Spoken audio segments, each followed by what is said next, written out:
Exploring theology, doctrine, and all of the fascinating subjects in between, broadcasting from an undisclosed location, Dead Men Walking starts now.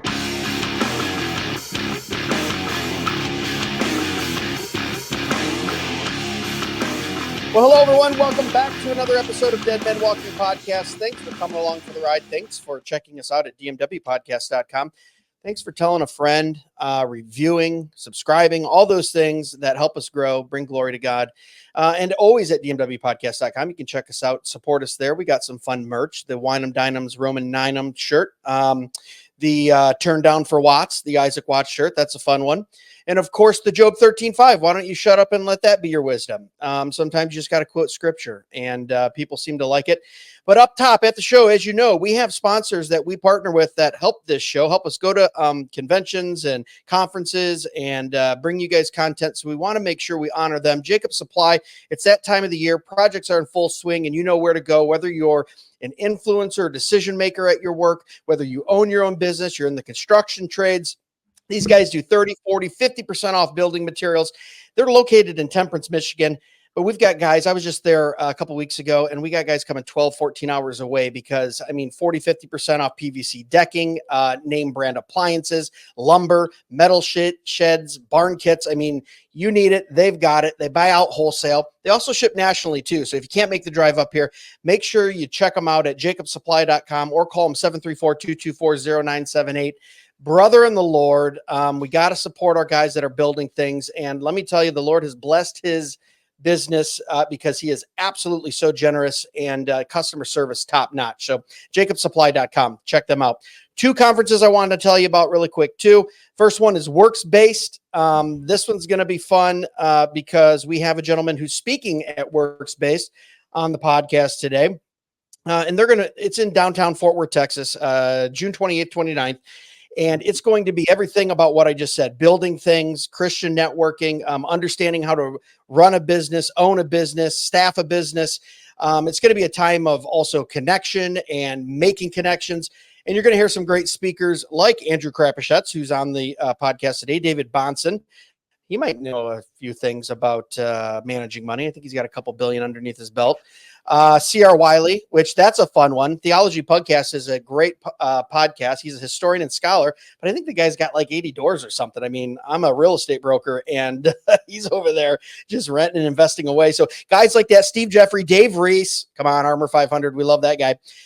They're all going to be there. They're going to be speaking. You got to check out this conference. You can everything I'm talking about, link below, guys. Just click on the link, click through, get your tickets. Those are selling fast. It's coming up at the end of the month, so jump on that one. Moving into July, we have Thank God for Bitcoin with Jordan Bush. This is his second annual conference. Phenomenal conference as well. They're going to be talking about the glory of economy, digital currency, fiat currency. How do we invest as Christians? I think it's very important that people get to this conference, and you're going to have speakers there like Michael Foster, again, C.R. Wiley, Dr. Ben Merkel, Dr. Glenn Sunshine, Nate Fisher, Jordan Bush. List goes on and on. Another great conference there, or conference. It's in Rocketown, Nashville, July 24th and 25th. As always, click through in the link description below, and you can check that out. Get your tickets for those two conferences. We support all three of those guys, so make sure you go check them out. All right, now that we got the business out of the way, we want to get right to it. I'm not going to talk about how I lost my voice, got my voice back, lost my voice, and now got it back again. Don't know what's going on with that. I'm not going to ramble on about the camping trip that I'm leaving for tomorrow with our church for a week, even though that's fun. We're going to get right to it. I want to introduce our guest. RedBalloon CEO Andrew Crapuchettes is a longtime business leader, entrepreneur, and innovator in the technology industry.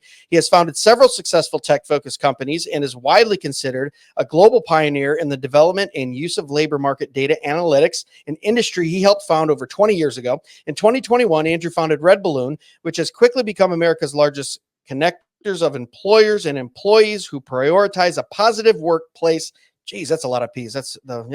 Culture free from the decisiveness of cancel culture mandates, trying to make me do a tongue twister in that bio. And for those of you watching, I read that, did not memorize it. It's Andrew Crapuchettes. How are you, Andrew? I'm doing really well. And honestly, we gave you a tongue twister and then you pronounced my last name flawlessly. So if you want to go on a camping trip or whatever you want to do, I feel like you've earned it at this point. Yeah, no, it's so great to have you on in person. I know we've met in passing at some of the Fight Laugh Feast stuff, and I know you got the Workspace conference coming up. But I've always wanted to sit down and talk to you because, as a business owner, and as a lot of listeners who are business owners, entrepreneurs, influencers at their place of business, there's a lot that's been going on in the labor force that I think we just need to talk about, shifting, if you will. But before we do that, did I miss anything on the intro? Do you have anything on family, wife, church, anything like that you want to throw in there? Yeah, I mean, I'll throw in a bunch of other stuff. I'm an elder at Christ Church here in Moscow, Idaho. I've been the elder for a long time now, 10 plus years. On the board of Logos School here in Moscow, Idaho. I'm on the board of ACCS, the Association of Classical Christian Schools. I've got 5 kids. I've got 3 large dogs, and I've got 1 large gun room.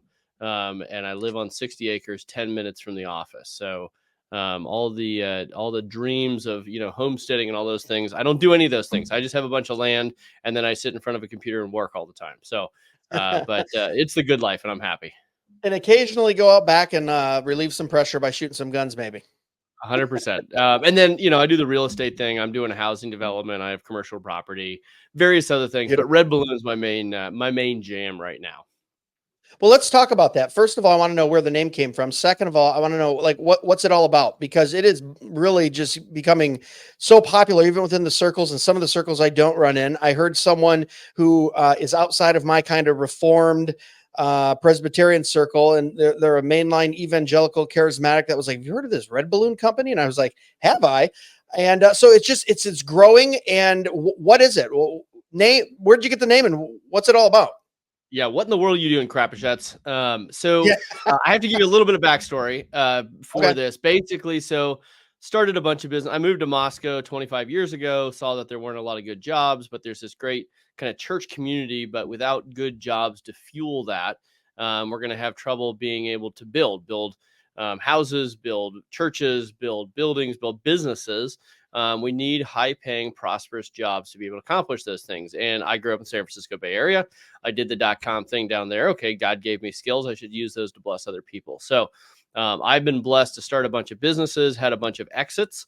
And exits are super fun, because you get a big check, but you lose control in the process. So one of the businesses I was running built up to about a $50 million tech business, SaaS business. We built a new 70,000 square foot headquarters here in Moscow, Idaho. All was going well until the world lost their mind in about 2020. And my board lost their mind right along with the rest of the world. So they started having real problems with me being an unapologetic conservative Christian CEO. They wanted me to start putting things on social media like Black Squares or BLM, or things that just didn't make any sense at all for A, what I believed, and B, for good business. Because it used to be, if you were in business, you would care about the business you were in. And all of a sudden, you start getting into this 2020, and honestly, it happened before then, where this wokeness in the workplace was just it was a massive distraction. It was taking all the joy out of work. And so my board's like, hey, you need to do this stuff. And I'm like, hey, you've got the wrong guy. They said, well, you are welcome to be a CEO who happens to be a Christian on the weekend, but you're not allowed to be a Christian CEO. I'm like, wow, it sounds a lot like you want me to not bring my whole self to work. They're like, no, it's not at all like that. Like, actually, it's exactly like that. So after several months of head bonking, I ended up leaving the business that I'd helped start, and was kind of going to spend a year doing real estate, maybe a little bit of golf, hang out with my kids, that kind of thing. But a friend's like, hey, so you just had to make a choice between your job and your values.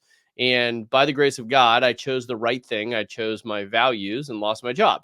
And in fact, my sweet wife gave me a very nice bottle of scotch as a way to go, you lost your job. But not everybody is in that position to be able to shrug off losing their job and be like, well, I'm going to take a year off. Not everybody can afford to do that kind of thing. And so how do we have the back of those people who are in maybe a different financial position and are being given some of those same decisions? Because I think in America right now, unfortunately, if you don't toe the line, whether it's the liberal agenda or the politically correct agenda or the DEI agenda or whatever it is, you're going to find yourself on the wrong end of a pink slip. And so that was kind of this like, oh man, I need to do something about that, because Christians and conservatives, if we get canceled from Facebook, we're going to kind of shrug it off. But if we get canceled from our ability to feed our kids and pay our mortgage, we're going to be at least tempted to compromise on something we hold very dearly.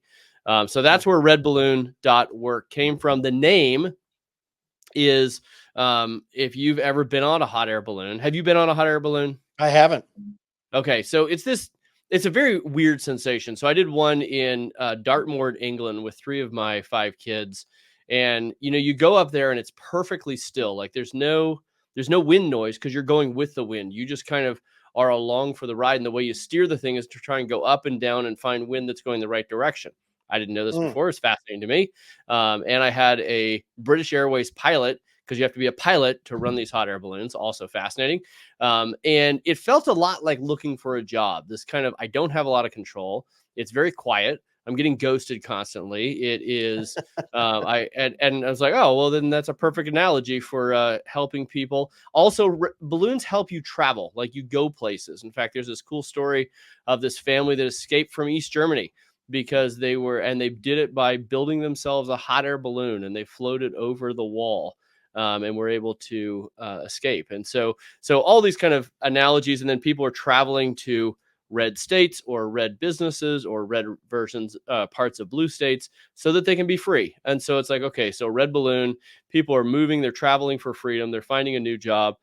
And then .work, not .com, because .com sounded too much like communist for me, and we don't want communism, we want work. So redballoon.work, that's where it came from. So yeah, now we're the nation's leading pro-freedom job board, with over 4,000 businesses and over 2 million job seekers have been on the platform in the 2.5 years that we've been doing this rodeo. So it's a place, so it's labor placement. So it's people seeking jobs or seeking employees or employers, correct? That's right. So if you're a job seeker, if you're at a job happily or not happily, and you're thinking, man, this wokeness in the workplace, or I'm underemployed, or whatever it is, and you want to find a job with someone who will respect your freedom, then you can go to redballoon.work. Everything is free for job seekers. You can fill out a profile. You can put up your resume. We have a ton of resources on there. The Employee Bill of Rights and Responsibilities. We've partnered with the Leadership Institute, and so we have a bunch of free video training classes on resume writing or interviewing or last mile project management, a bunch of things that we want to really be a blessing to job seekers with. And then if you're an employer, if you're someone who's looking to hire right now, you need to understand that we live in a very litigious society right now. 75% of all employers in America have had a labor-based lawsuit in the last 5 years. Wow. 75% have had a labor-based lawsuit in the last 5 years. And a lot of those are connected to, you mispronounced me. I believe that you discriminated because of age or gender or sexuality or any of these things that are just demoralizing to an employer. Because if you're paying a person or you're interviewing a person and you know that at any moment they would, if they decided they wanted to sue you, they're probably going to win because we live in a stupid society. It makes it terrifying to hire right now. And so if you go to redballoon.work and post a job, you know that you are going to get the type of people that are going to show up, work hard, and not be a whiner. In fact, we ask the job seekers to sign a pledge that they're going to show up, work hard, and not be a whiner. So while some people might sign that and still be a whiner, it does filter out a lot of the people that you simply don't want to hire in your business. So you can post jobs on redballoon.work. You can look at that resume database, which a lot of employers do. And then over the last year, and this actually started with Louder with Crowder, a really good friend, where we've helped them do a lot of their hiring. They came to us and said, look, can you guys just kind of take over the hiring process? Because we know that every time we hire poorly, it costs us tens of thousands of dollars, because you got to get bad culture fit within your 4 walls. It will not only disrupt all your good employees and your customers and your vendors, but it also will just make everyone miserable because they're walking on eggshells around this person, knowing that at any moment, if you don't treat them in just the way that they believe they should be treated, that they are going to blow up and sue you or sue the employer that you all work for. So, so we're like, sure, we'll take that over. So we started this recruitment process. And in the last, I want to say 10 months, we've done over 250 positions for employers where we've actually gone in, helped them write a job description, done a compensation review so they know what the market is looking to pay, and then actually do direct sourcing of talent, put that talent through the interview gauntlet at RedBalloon to make sure that they're a culture fit and a skill fit, and then only presenting the employer with great people who we think are going to be able to do the job. And then they just need to decide which one they like the best. And so that's RedBalloon Recruiter. And so whichever way you want to do it, if you want to do it yourself and post jobs and find great people, fantastic. If you want us to just run the process for you and bring valuable people that are going to build your culture and not wreck it, we can do that too. Wow, that's so good. Yeah, I worked for a Fortune 500 company as an account manager, and we had it really hammered into us. $62,000. That's what it costs to hire this employee that you're interviewing. So make it count, because if we have to work them out of the system in 3 or 4 months, that's going in the debit side of the sheet. So yeah, very costly. I would see great value for companies in having you come in and go, yeah, we're going to place the right person, or, narrow it down to 5 or 6 or how many ever possible candidates, because it is extremely expensive, time consuming. It's a risk. If you don't know, you could be the greatest company in the world and just really bad at hiring, and that can sink your ship. So yeah, the fact that you guys expanded into that too is very interesting, because I bet you there's a real market for that, for small, medium, and large businesses that go, yeah, we need experts that know how to do that. 2 questions though. What happens if someone comes to you who's an employer that wants to post and says, yeah, I don't really agree with any of your any of your political views or your statements, but you got some good workers and labor's tight right now. We want to be, we want to be on the site. Is there something that you do to kind of, filter through possible employers searching for employees, or is it just go ahead and post and? Yeah, no, we're because we don't want our job seekers to come on, take a job with a business at RedBalloon, and then find out they're working for the enemy, as it were. Okay. So no, we spend a lot of time filtering our employers. We make them sign a pledge. And it's not a complicated pledge. It's you believe the Constitution still matters, and you promise to respect and protect the freedom of your current and future employers. And in fact, kind of a cool story. So this RedBalloon recruiter process we're talking about, and I'm not trying to, do an advertisement or anything, but we only charge $4,500 to do a recruitment process. A typical recruiter is going to charge you $40,000 to do the same process, because we're at the scale of a job board and we're working on, call it 50 positions right now. We're in a position where we can do that at a much more attractive price.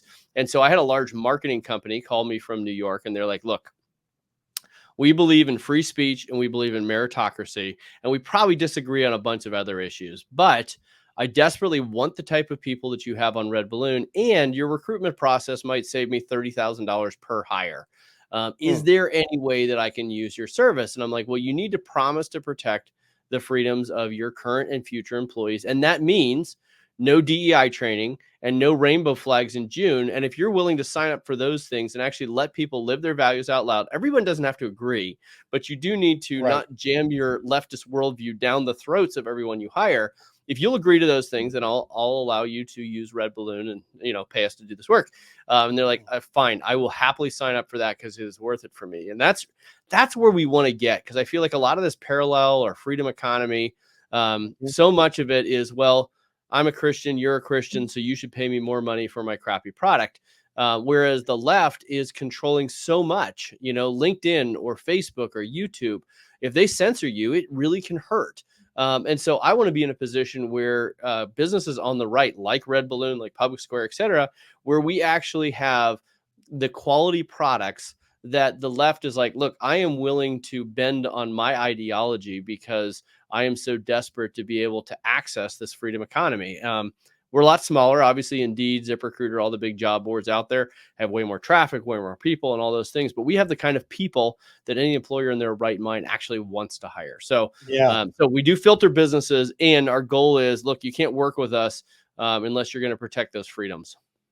Wow. Yeah, that's so good. And that kind of leads me into something that I wanted to ask you, but since you kind of brought it up, you have the left kind of movement in the progressive movement, shoving things down people's throat. We see some discrimination against people with a certain set of values, Christians, things like that.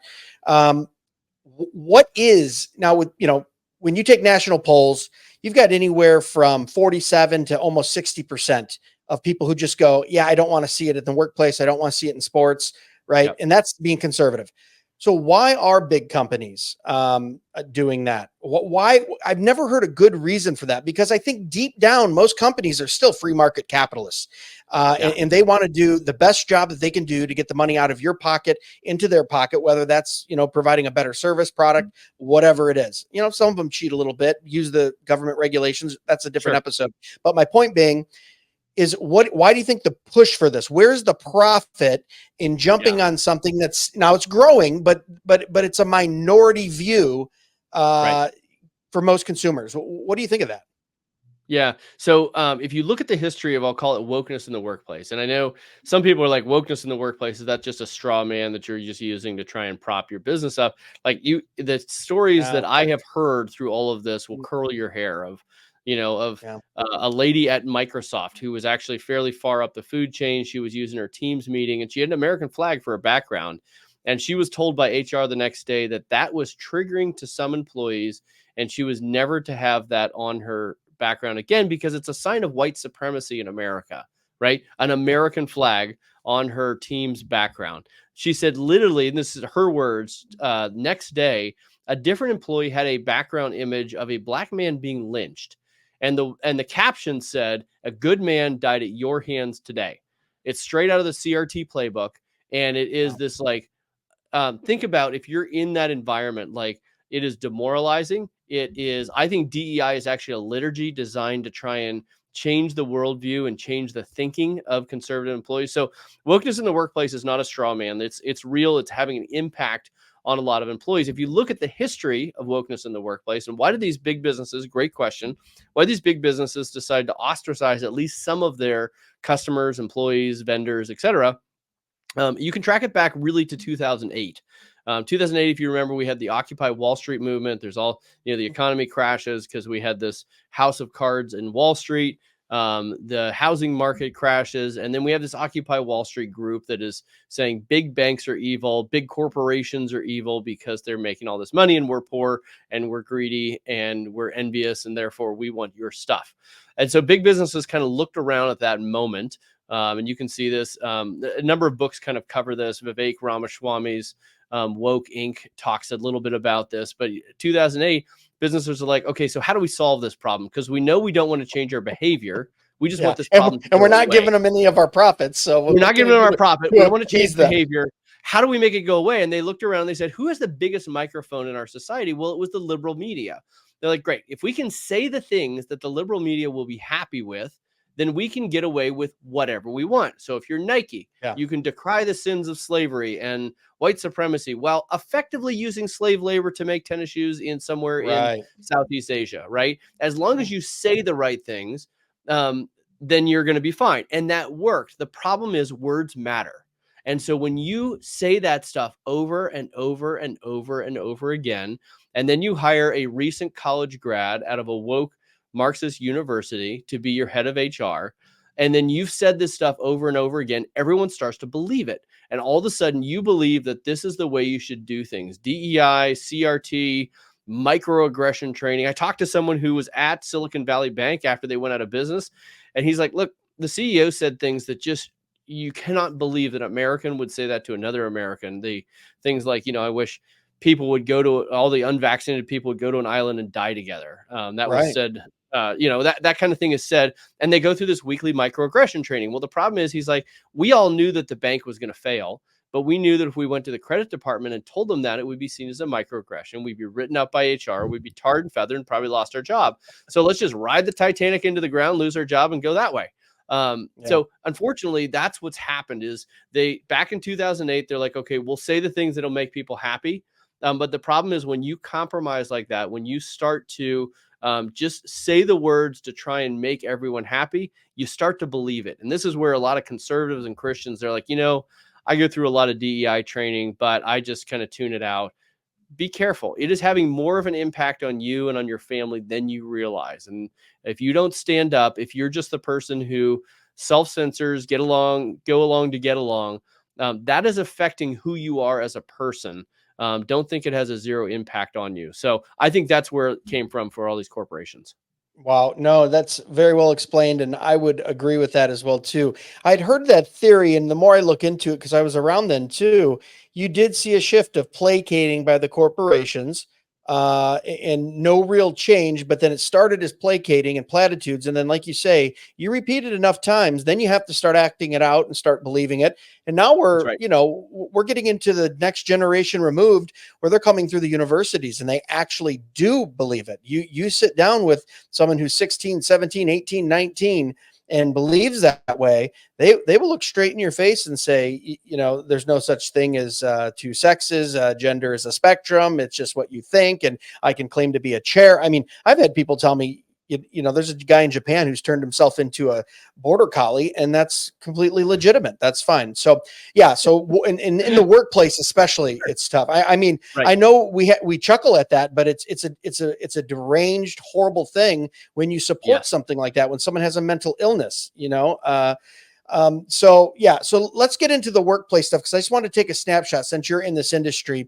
And really quick, just backing up, I wanted to tag on what you said and agree with you that, so I work with a lot of Christians too, and sometimes they can be the best and sometimes they can be the worst. Sometimes they think they're owed business just because, hey, I say I'm a Christian. And I think deep down, a Christian will do themselves well if they are a red-blooded capitalist and believe in a free market and just outwork, outperform, give a better service, a better product than anyone else, do it with godly principles, with a cheerful heart, and your business will grow, because that's the way that God has created the world. And I think if more Christians did that, kind of what you're doing, I think we'd be in a better place within the Christian community as well, because like you said, we're playing catch up right now. We coasted on the coattails of kind of being in a priority position as a Trinitarian Christian in the United States. And boy, now that they're turning, we go, oh, what do we do? Well, we can't go to tech. They own tech. We can't go to the media. They own media. Oh, we can't go to job placement. They own all those. And to see someone like RedBalloon coming in and going, oh, no, they don't. We can do it better than them. We can place better workers. We have better employers. We have, far superior services. Well, that's what we need within the Christian space. And like you said, then you have leftists coming to you and going, well, we'll bend our principles because we need what you have. We have become indispensable. You have become indispensable. And I think that's the way it really should be. So I compliment you on that. But with that being said, the past 50 years and going forward the next 50 years, I mean, what is this? What does the workplace look like, the secular workplace look like for Christians? We've seen how it's changed just rapidly in the last 10 years, even 15 years, and very rapidly in the last 4 years since COVID. What are we looking at into the future? What should we be concerned about? What is there to be optimistic about? You're in that space. What could you tell us if someone's listening right now?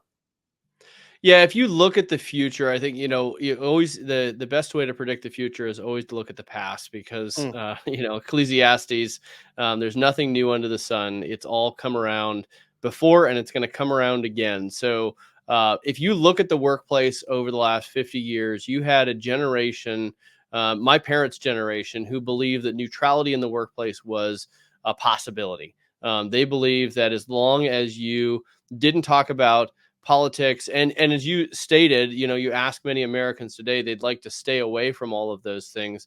And while I think that is fine, I think it's actually far better to engage in debate where it is applicable in the workplace. Obviously, you don't want to spend all your time, debating baptism at a tech company, because doesn't have anything to do with, well, it has a lot to do, but that's a subject for another podcast maybe. But it doesn't have anything to do necessarily with your day-to-day operations. You should focus on those things. But being afraid of, if you're a Christian and you're a CEO, everyone should know that. And it shouldn't be a weird thing or a prerequisite, but you need to hold the line, because the only way that we're going to have freedom in the workplace, true freedom, is to have people who have the courage to not bend to the latest political ideology. And what happened is the left said, hey, we need everyone to feel inclusive and welcome in the workplace. We want everyone to bring their whole self to work. And the conservatives are like, that sounds pretty good. I guess we should do that. And then as soon as they got in a position of power, they're like, just kidding. You can't bring your whole self to work, but we're going to bring all of us to work. And so I think that's what's happened in the past. although if you look at history, pendulums always swing back and forth. And so I think a lot of the DEI stuff is losing ground. I see the Me too. pendulums Yep. switching right now, which I think is encouraging, should be encouraging to everyone. But what happens is the liberals turn it up to 11. The conservatives freak out like at COVID or any of these other things. Then the liberals dial it back down to 8, wait for everyone to calm down, which they do. They go back to sleep. They get back to raising their family. And then they dial it back up to 13. And so that's unfortunately kind of the what history has shown. And so as I look at the next 50 years in the workplace, AI is going to have an impact, but I think it's going to have the same kind of impact that computers had on the workplace, right? It used to be if you were doing manufacturing, you were there with your, your cranks and your pedals. Now you're putting all your numbers into a computer, and then voila, it's manufacturing the pieces and parts for you. Obviously, the white collar jobs have been deeply impacted by computers. I think AI is going to be a very important tool. I do not think it is going to kill anyone. I think obviously any tool, a hammer or a gun or anything else, can be used for harm. But I think it's just going to be an interesting tool that, if used well, will just increase the productivity of human beings. And I think that's how it's being primarily used today. And so anyone who's worried that AI is going to take their job, it means you're not being creative. I used to tell college students who would come in, first job working for me, and they'd say, okay, can you give me a list of things to do? And my response was always, if you need a list of things to do from me, computers are really good at lists. They're cheaper and they're faster. You need to be a creative person who's figuring out what needs to be done. And if you do that, there will always be a job for you in America, in the world. Because work is redeeming. God gave us work. Work was before the fall. And so it's an important thing. So I would say if I look at the next 50 years, I'd say even the next 5 to 10 years, AI is going to bring a lot of efficiency to human beings who are willing to adapt to it. It's not going to bring creativity, but it will bring efficiency. And so those who are classically educated, those who are clear thinking, reading books, pushing themselves mentally, academically, willing to have creative, innovative thoughts, those are the people that are going to really succeed over the next 5, 10, and 50 years in our labor market. Yeah, no, so good. I agree with you. The pendulum is swinging. You're seeing it within social circles, within comedy. You're seeing it even in some jobs, just going, okay, this is too much. And I've always said there's this underground current when you're in a free market of I call it the Michael Jordan effect, which is like, why don't you talk about politics? Well, because Republicans buy shoes too, right? That famous quote. And it's like, at the end of the day, businesses are a business. And they're not going to shoot themselves in the foot when they have shareholders and a board and all the, you know what I mean? Big corporations, right down to the guy who just started his lawn maintenance business. All right. They both are working on the same principle of free market and capitalism. And there's this thing going, okay, too much is just too much. I think you're at the front of that renaissance in the labor market. And honestly, I think it'll only go better for you, even if that pendulum keeps swinging that way, because then you'll be, you're 3, 4, 5 years ahead of the curve of, oh yeah, we've been doing this since this year. And here's the army we have ready for real workers, building real things with real principles. And I don't know. I like that. I like that you're ahead of that curve, because it is swinging back that way. But so if someone's listening right now and goes, well, why is it important for me to have, I'm a cog in this big corporation, let's say, why is it important for me to have the same worldview as my employer, or they have the same worldview as me? If I'm a Christian, can't I just kind of go in, do my job, clock in, clock out? Now, I think you would say something like, it's not that way anymore, right? It just hasn't got to you yet, maybe. Because that would be my answer, because I've seen some horror stories as well, especially in real estate, probably one of the most heavily regulated, fair housing, no staring, no puffing, no denying anyone, everyone's equal kind of industry I'm in. What would you say to them? Would you kind of agree with me going, it's here, you just haven't experienced it yet, and you need to, understand who you're working for? Or what would be their answer to them if they're asked that question? Yeah, I would say that the workplace is affecting you way more than you give it credit for. And it should, because a job, your vocation, God has given us work to do. Your vocation is actually a defining feature of your life in a lot of ways, right? When you meet someone new, you ask them, what do you do? And you're There you go. asking them what their job is, but it betrays that a job's not a 9 to 5 hobby. It is a defining feature of who you are. And so if the defining feature of who you are is involved in jamming a worldview down your throat, don't think that you can live through that and have it not affect you in any way. And I have proof of this. I have received hundreds and hundreds of thank you notes from people who found jobs through redballoon.work, and they now work for a freedom-minded company. Not all of them, not all the companies on Red Balloon are Christian. All of them they believe America is a good thing. They believe capitalism is a good thing. And many of them are Christian, but not all of them are. And these people are like, so I just got a new job and I had no idea what an impact my job at Microsoft or Amazon or Facebook was having on my worldview. And I've had many people write me and just say, hey, I just wanted you to know that you saved my marriage because of the job that I found on redballoon.work. Because when you swim in those waters for 8 to 10 hours a day, it is impossible for that to not deeply impact the way you see the world and how you interact with everyone around you. And so when I keep getting these thank you notes from you changed the trajectory of my family, I have joy at work again. I'm sleeping again. I'm going to church again. I'm plugged in with my kids. Like sin doesn't stay nicely confined in any area of our life. So if you are lazy at work because you're dealing with a nasty boss, guess what? You're about to be, or you already are more than you know, lazy at home. If you are angry at work, you're probably going to be angry at home.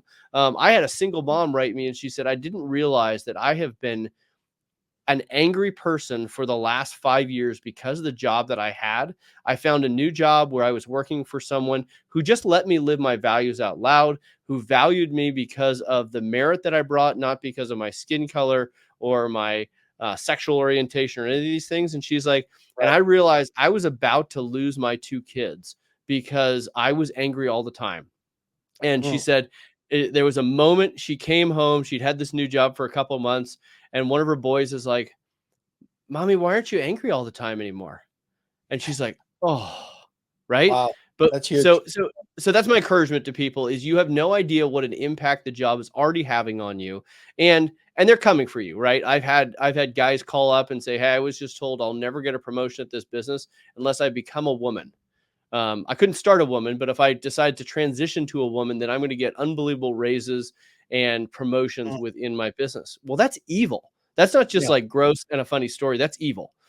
So it's coming for you, and the opportunity to look for something new. And that's part of the reason what I'm trying to accomplish at redballoon.work. If you go fill out your profile, an employer could tap you on the shoulder. You don't have to quit your job per se, although you should stand up in your job because those who are courageous will be leaders and they will give courage to everyone around them. But you should stand up, but you don't have to quit your job per se, but you do need to have an oar in the water of looking for something where you can be free. Because if you can do that, then you have optionality, and then it's a lot easier to be brave at work because you know you got a backup plan. Yeah.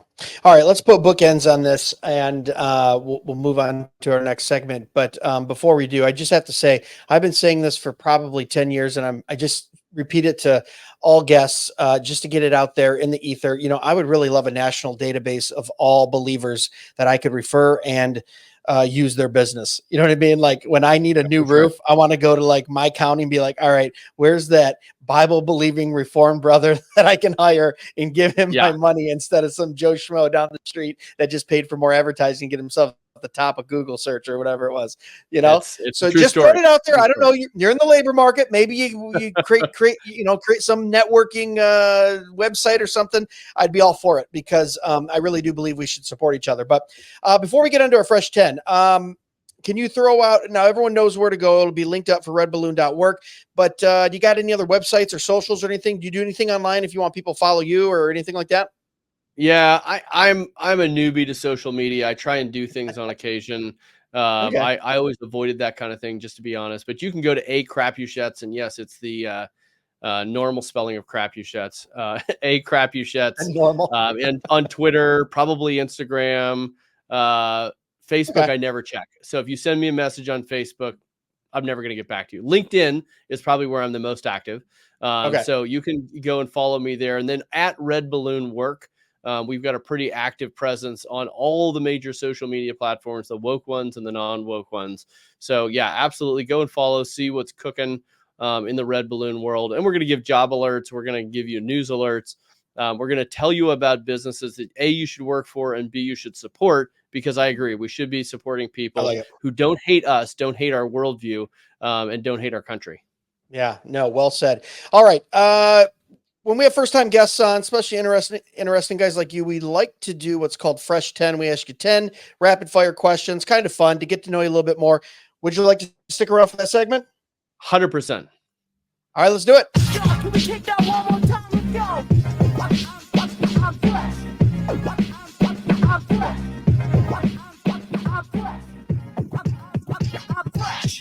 All right, here we go. Andrew Crapuchettes, 10 fresh questions. Number one, what is your go-to joke or funny story you tell when you meet someone new or when you're just hanging out with friends? What's something that is an icebreaker for you?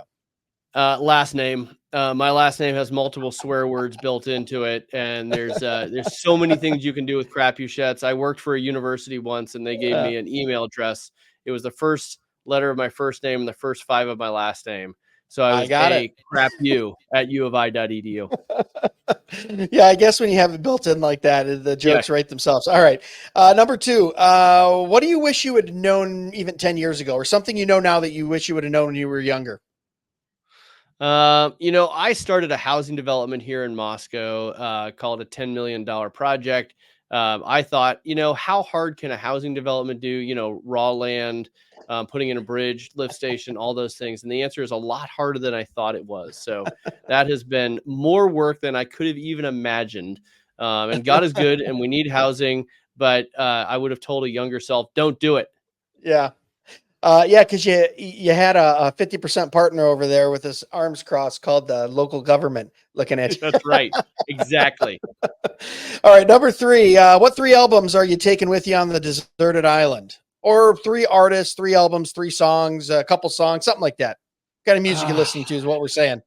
Yeah, no, I get not a you. music guy. I am a music guy, and I kind of am all over the map. So I spend a lot of time listening to classical music. So Rachmaninoff, Tchaikovsky, Bach, Beethoven, but I also like Eddie Vedder and kind of some of the classic rock crowd. Yeah. So just depends on the mood. I'll even go into AC/DC when I'm pumping iron. So. Yeah, my 10-year-old just learned Back in Black on the drums because it's just a good drum song. And my teenage daughters, I'll just sometimes walk up to them and be like, "Hey, yeah," and they go, "What are you doing, Dad?" I go, "You don't know the 90s, man. It was awesome. Trust me, it was beautiful." You didn't have to know what he was saying. Okay, what properties are you going for when you're playing Monopoly? Are you a boardwalk guy? Do you go for the slums? No. Are you going for the oranges, the yellows? What do you like? Yeah, so totally go for the slums. You want the light blues, that kind of first 3 set. I don't remember their names, but because you can Oriental, afford houses, Continental, yeah, exactly. Because you can get to hotel in a hot minute with that, and cash flow matters. Monopoly is just a cash flow game, and in fact, I play real Monopoly because I own a lot of commercial buildings, and it plays out. So you don't want to go for a boardwalk unless you have the cash flow to put a hotel on boardwalk, and then it's not a terrible idea. Right.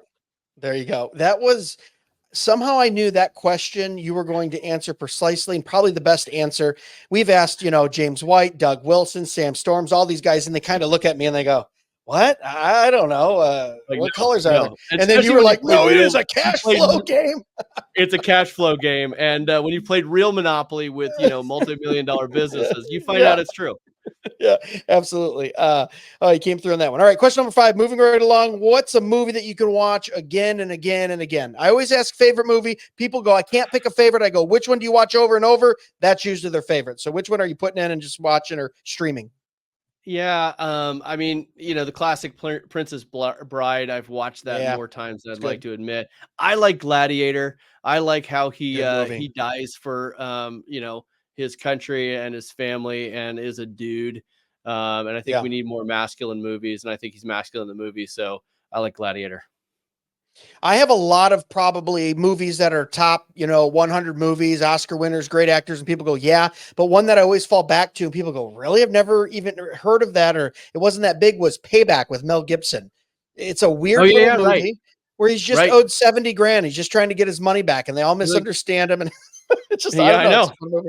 Because we kind of relate, right? Like, come on, I'm just Yes, Yeah, please. as someone Yes, who owns a for business, sure. like listen to what I'm saying. That's all I want. Okay, question number 6.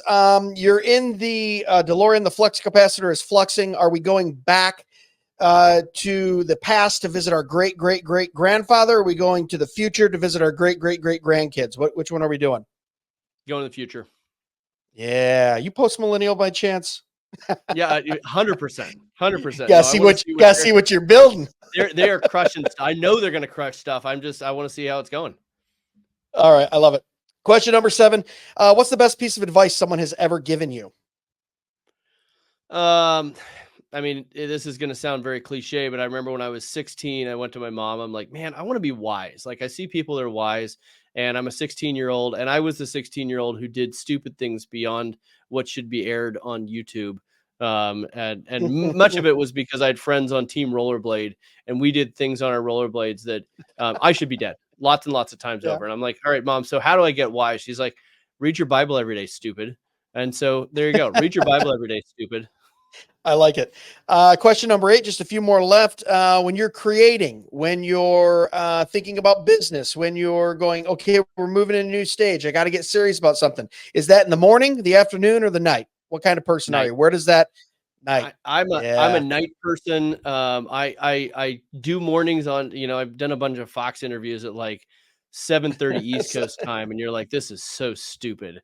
Yeah. But no, I'm a night person. At 11 o'clock, I can crank out some great ideas. It's a blessing and a curse. My brain turns on at Yep. about 8 o'clock. And then, Yep. I have that great idea around midnight, and then I'm up till about 3 working on it.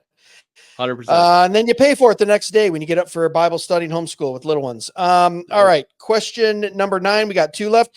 What is one thing that people would assume about you, but isn't true? So something people look at you might assume and go, hey, he's this way or that way. And you go, no, that's not necessarily true. Mine is I'm a big jerk. I'm pretty direct. So people go, he's kind of a jerk. And then they get to know me and you go, no, he's all right guy. He just, puts his foot in his mouth a lot. Yeah, some people think I'm smart, and it's not true. I'm just, a lot of dumb That's me luck too. pointed in the right direction will get you a long way. All right. Last question for Fresh 10 with Andrew Crapuchettes. Who is one theologian, dead or alive, that you would want to interview or just sit down with a cup of coffee or talk to for a little bit, maybe an hour? Someone outside of the Bible. So a historical theologian, scholar, something like that. Do we have to speak the same language? No, there's some type of translation device there that AI has provided. Probably Calvin. What he accomplished at a very young age, because not only was he a theologian, but what he did in city government and understanding dominion. I just a lot of respect, and a lot of my theology comes from him. So yeah. Yeah. In a time where monarchies abounded and everything else. I mean, you put him in that time, you go, wow, that guy was a forward thinker. What he accomplished. And he was young, right? He wrote Institute when he was in his 20s.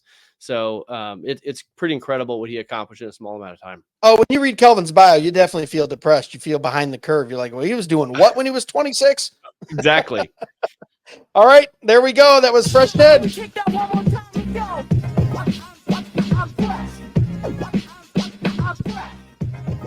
I'm fresh. I'm fresh. All right, Andrew, as we wrap this up, you got a final word for us, everyone listening out there. What would you tell them? Give them something about your industry, maybe a little advice. Go ahead. Yeah. First of all, you should come to the Workspace Conference in Dallas.